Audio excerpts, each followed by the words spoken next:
let's talk about Fulton, and we're going to talk about Tszyu. They ordered Tszyu to fight Bakhram. I don't know how to pronounce the dude's name, Murtazaliev, whatever. Thought he was going to fight Jesus Ramos, then fight Lubin in December.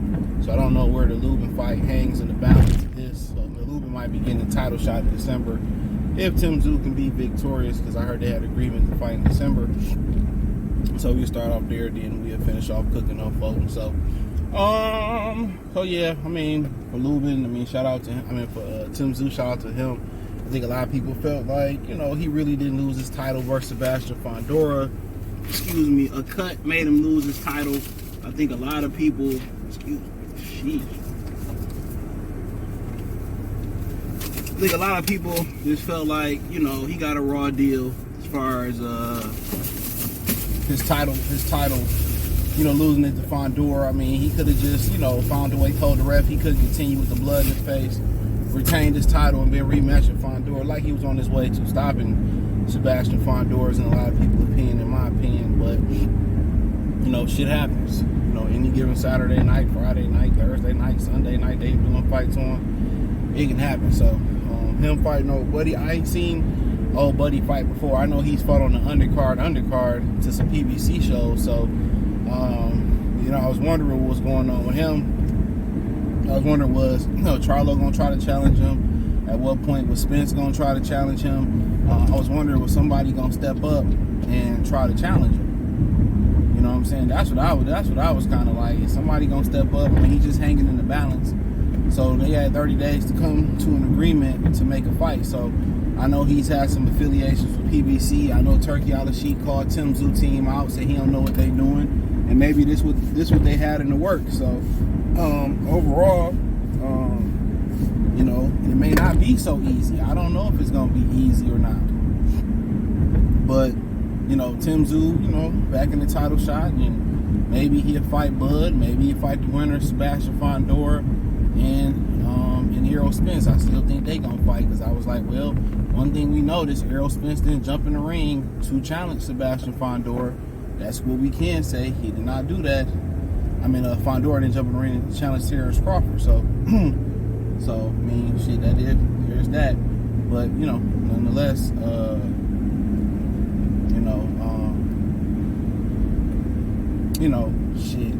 but, you know, we'll see what happens. So, you know, Fundora could lose the WBO and the WBC title. WBO first if he don't fight Bud, and then guess what? Virgil and Bud is next up. I think Virgil gonna win Saturday. Is next up for, you know, that title that old buddy holding, that Fundora hurt, the WBC that he holding. So yeah. So, you know, they putting pressure. You know, PBC applied pressure on a lot of these sanctioned belt bodies. They leaned on them with their cash, you know, and now that they ain't got the money behind them no more, and then, you know, now, you know, shit gonna get a little iffy for them. So, but yeah, I look forward to it, and we end up getting Tszyu, Fundora, Spence, Crawford in some type of order for undisputed and title runs. I mean, shit, I think that's all that's left for Crawford to do is to be undisputed for a third weight class. And if he want to be, you know, if he want to get a fifth title and a fifth world title, maybe he try to attempt to go to 60 and see what he can do at 60, but see if he can grab the title and just get the hell up out of there. But, you know, other than that, you know, Tszyu back in the game. And the thing about it is, the IBF love holding up the WB, holding up, you know, undisputed runs. So they got to do that immediately. You know what I'm saying? They got to do that immediately. And then on top of that, you know, he should be in the clear if he turn around and fight Lubin in December. Lubin next. I think the IBF ordered a Lubin fight, so he should be in the clear of mandatories. And also, he took the belt from another champion, so that's something to look at too. he took the title from another champion. So, you know, so, and he gonna already fulfill his mandatory off rip. I mean, shit, why not? So, I ain't mad at it. But, you know, nonetheless, I mean, that's, you know, one way to look at it. Carry on. You know, Fulton went from, you know, doing what's best for him and fighting Nayu Inoue you know, went for about $2-3 million he made after it all was added up to now being on the prelim. You know what I'm saying? He on the Canelo show, who was supposed to originally be the co-feature versus another fighter. I forget the fighter's name. They changed the fighter. With Caleb playing on the first Prime Video, regular Prime Video fight. Because Tim Smith said, well, ain't no free boxing. You got to have a subscription to watch boxing now. And old man Tim Smith is right. You know, no matter what you watch, you got to have a subscription. Or what's so funny is there must be enough people buying these subscriptions and not streaming, dude, for them to continue to do that. But you know, Fulton went from possibly being the co-feature, being the main event in Japan. You know, I think he was the main event versus Brandon Figueroa, maybe another fight or two. He was possibly the main event. And now, you know, he all the way back down to, you know, he going back to, you know, pretty much, you know, the prelim. So a lot of people believe he in Al Haymon doghouse because he went against Al Haymon Word, and he went out there and he continued. He wanted to fight old buddy. A newlyweight. I mean, how can you get mad for somebody walking away from welterweight money at like bantamweight or whatever it was? You know, down there doing lower weight classes, super bantamweight or featherweight. How can you get mad at somebody for walking away from that type of money and you can't provide me with that type of money? That's crazy to me. That's crazy. So, you know, same thing with Errol Spence. He got mad because Earl fought Terrence Crawford. Now what Earl got to do? Earl got to turn around and fight Fondora only almost in a year and a half layoff, possibly in January, if in January. You know what I'm saying? With a new coach. So, what did Gwen Stefani say? This shit is bananas. That's bananas. And he only do that to the brothers.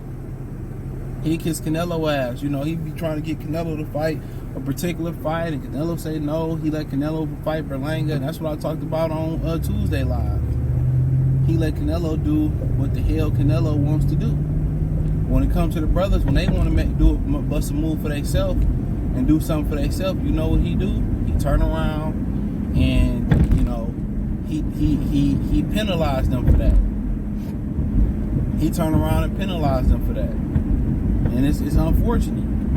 When they want to go do things on their own free will and they want to go make fights, and then when they do and they lose most of the time, then it's like, oh no, y'all got to get in the doghouse. Now I'm about to stagnate your career. Look what he did to Gary Russell. You know what I'm saying? But he only do that to the brothers and shit. And now Fulton got to be on the prelim card. At that point, just release me and I can go to another company. Real talk.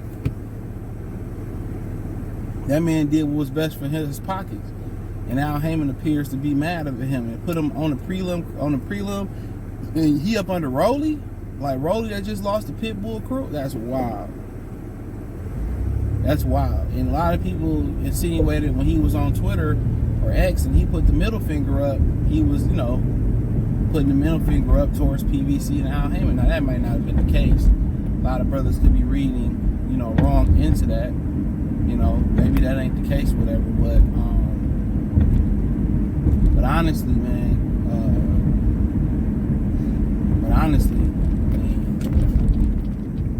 that's what it seemed to be like. Like, damn, for that brother to go all the way to the prelims, he was a world champion, a unified world champion. He wanted to fight the best, and then he go all the way to the prelim under Rolly. You know, you gotta feel some type of way, but that's what happened when black fighters do what they want to do versus Al Haymon. You got Shakir Stevenson out here screaming, oh, top-ranked black fighters, they don't know how to promote black fighters. They do this, that, and the third, the black fighters, and all that shit. Al Haymon do worse. Come on now, shit. What is they doing? Boys, these dudes, man, they can't drive nowhere. In Michigan, they run through red lights and they stop at green lights.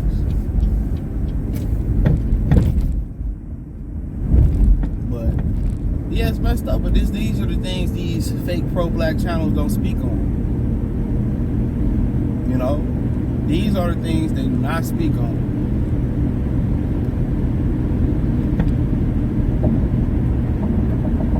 You know, these are the things they do not speak on. Oh, motherfucker, I forgot the shots. Damn, I'm about to be cussed out. Fuck. Got to grab them shots.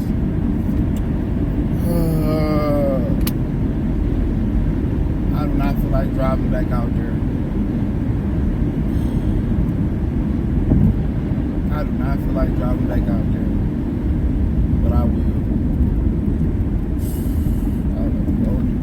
I would lay my black ass down. Damn, man. That shit crazy. I don't know how I forgot that. It is what it is. I might go back out there and grab them. Shit, not right now though. But shit. This is it. I gotta get these puppy shots, so I got to grab them. But nonetheless, man, it is what it is. That just pissed me off. But that's all I got. I'm pissed off now. But hey, thumbs up the video, share the video, subscribe to the channel. Next subscribe button is the bell icon button. Hit all notifications, increase your chance to get notifications. We go live drop video. Financially, you want to support the channel. Cash App, $CJ Good 313. Venmo, CJ Good 313. PayPal link description. The link tree. Find me on X, Instagram, Spotify, Anchor, Cash App, Venmo, PayPal. Appreciate the love and support. Thanks.